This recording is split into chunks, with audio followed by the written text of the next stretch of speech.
Hi, St. Francis. It's Kevin here again with Phuong again. Hello. We're back. We discovered last week that when I was in 8th grade, Phuong was in kindergarten. I was. And we have our pictures in the yearbook, 8th grade and kindergarten. So we were at school together. I wanted to let everybody know. He texted me a picture of my kindergarten picture. And I was like, how did you have this? In the yearbook, it's in the yearbook. Well, Phuong, welcome back, and thanks for doing this again. Of course. Our last video was watched by 1,000 people, so maybe we'll have another 1,000 watch it again.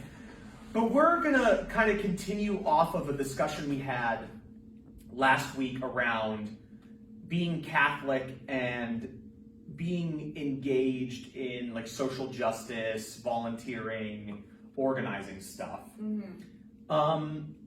Especially for young people who are leading the charge today in advocacy. And it's really interesting because a lot of people look at the Black Lives Matter movement and a lot of the other movements going on right now as being led by young people. But my goodness, I think we've really had youth-led movements, well, for the last 60, 70 years, but modern youth-led movements like for the March for Our Lives, exactly. the Newtown, a lot of gun control work, and a lot of that's been faith-based. Oh, and I guess the DACA, the DACA movement too, to stop ending DACA, yes, right? To yes. keep the dreamers in America. A lot of that's been faith-based in a way.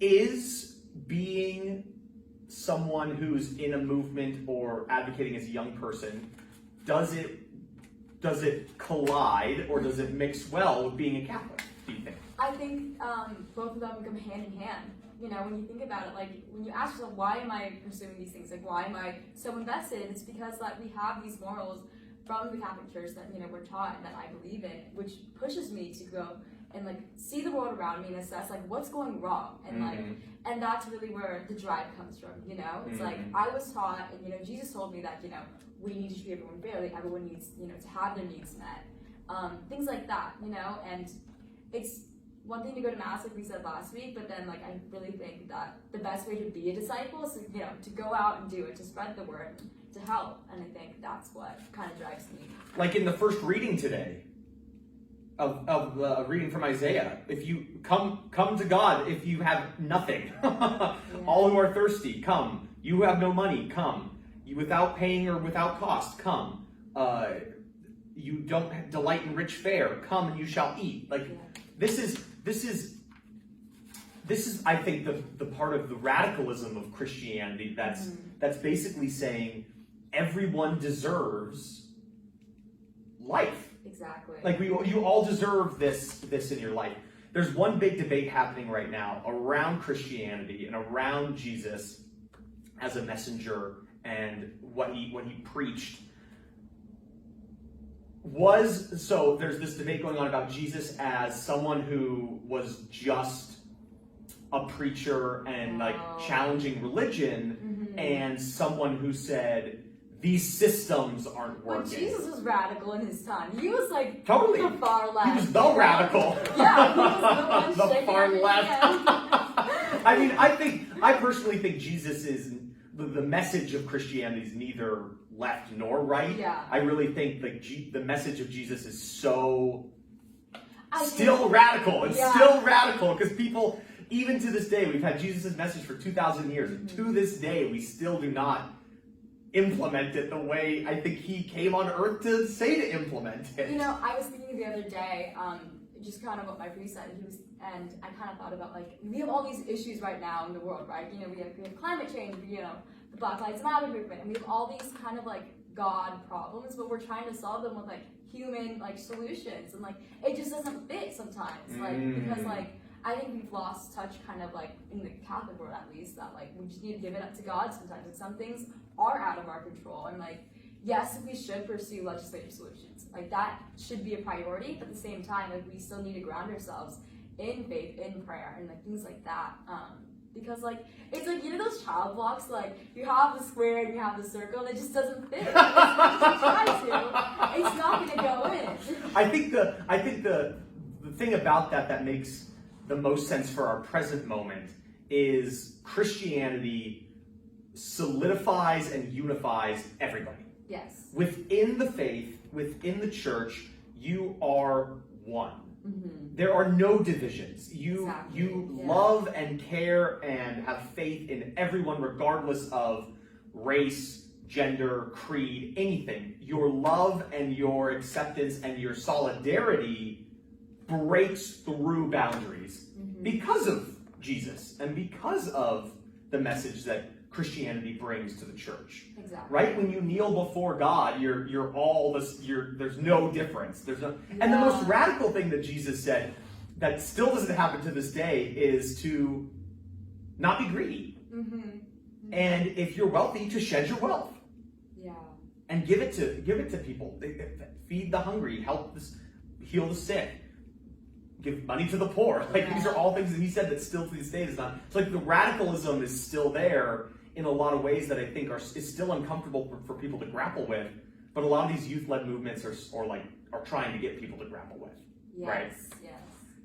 And I think for me, what's important is like not just like be like, oh, I'm like, you know, I follow the left, I follow the right. Like that doesn't matter to me so much. Like what I'm pursuing is like these morals that, you know, I was taught by the church. Yeah, totally. You know? Totally. Like that should be the priority, not whether or not like, because there's such a huge like political correctness kind of, you know, force that I think I see in the youth a lot too. Like just even with my friends, like when they're turned off by people who say like, oh, I'm Republican, I'm this and that. And I think there's a little bit of division there in the church as well. Like that shouldn't, you know, we shouldn't let those divisions, you know, kind of keep us from achieving the ultimate goal. Shed it. Yeah, Shed it. Because the ultimate goal it doesn't matter. The ultimate goal is something that's beyond, it transcends those divisions, right? Yeah. Like the ultimate goal of loving and caring and growing in solidarity. And then there's the whole like liberation. Have you ever been introduced to liberation theology? Oh, not yet. Like Oscar Romero and big in Latin America, liberation theology, like come to Jesus, come to the Catholic Church, because you'll be liberated from the chains that bind you to these things that make life really hard. and I think for youth, especially young Catholics who are struggling with being Catholic, having a difficult relationship with the church for one thing or another. I've been having conversations with a lot of my St. Francis contemporaries who don't go to church anymore, who aren't Catholic anymore, but who were raised Catholic, say, why aren't you going to church? Why don't you believe in the Catholic? Why don't you believe in Christianity? Why aren't you a believer anymore? And it's all because, like, the reasons they give are all because of things the church has done in the past that they struggle to reconcile with.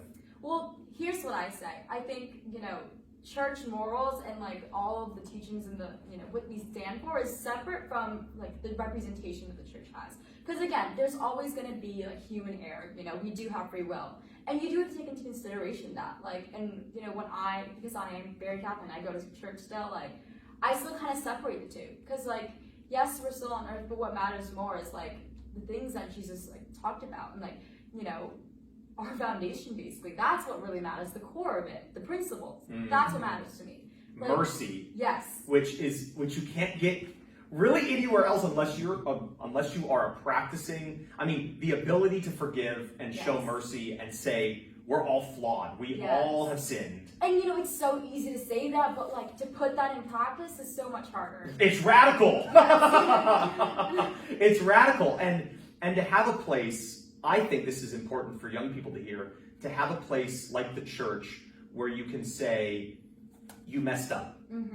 You feel like you have wronged somebody or something. That was my phone. Somebody or something. Come here and give it all to God. And learn to forgive. Learn to ask forgiveness. Yes. That's why I think the Lord's Prayer is so powerful and why I say it every morning and every night. It reminds you that you've done wrong and you need to ask forgiveness. People have done wrong to you and you need to forgive. Yes. And that's what I see a lot of the trouble on social media. Cancel culture. Cancel culture. Oh my gosh. It's huge. Yes. And it's huge for millennials. It's huge for the Gen Zers coming I up. think there's It's something huge. about the Gen Z and the millennium, just generations in general, that like we focus on the bad. We tend to focus on the errors, and like we hold on to that, I think, and we've forgotten almost how to let go. And I think that's a huge issue. Forgotten how to let go. Yes. But also forgotten how to forgive yourself. Like to say, yeah, I messed up. I gotta be better. Yeah. I gotta learn to be better. And it's good, don't get me wrong, to hold people accountable and, to make sure that, we're all supporting each other. But then you also have to understand, again, like you said, the forgiveness aspect. There needs to be a balance again. Mm-hmm. I also think part of the reason why the youth is kind of dropping off is that the church hasn't responded in the ways that they want, So like, think about it, like, when you scroll on social media, you see AOC, you see a strong woman in power who's making change, and she's mad, she's fired up. And she's like, talking about being Catholic. Yeah, yes. Mm-hmm. But like, those are the people that the youth look to. Like, Right. it's not the church that people look to anymore. And I think that's part of the issue as well. It's just representation and like, who's the most vocal right now? Yeah. Well, that's a whole lot. That's the topic for next time.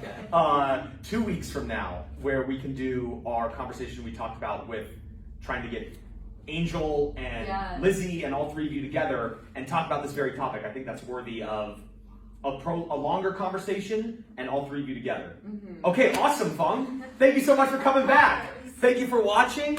This was the Thought of the Week with Kevin and Phuong again. And have a healthy rest of your week and a healthy start. What am I trying to say? Be healthy. God bless.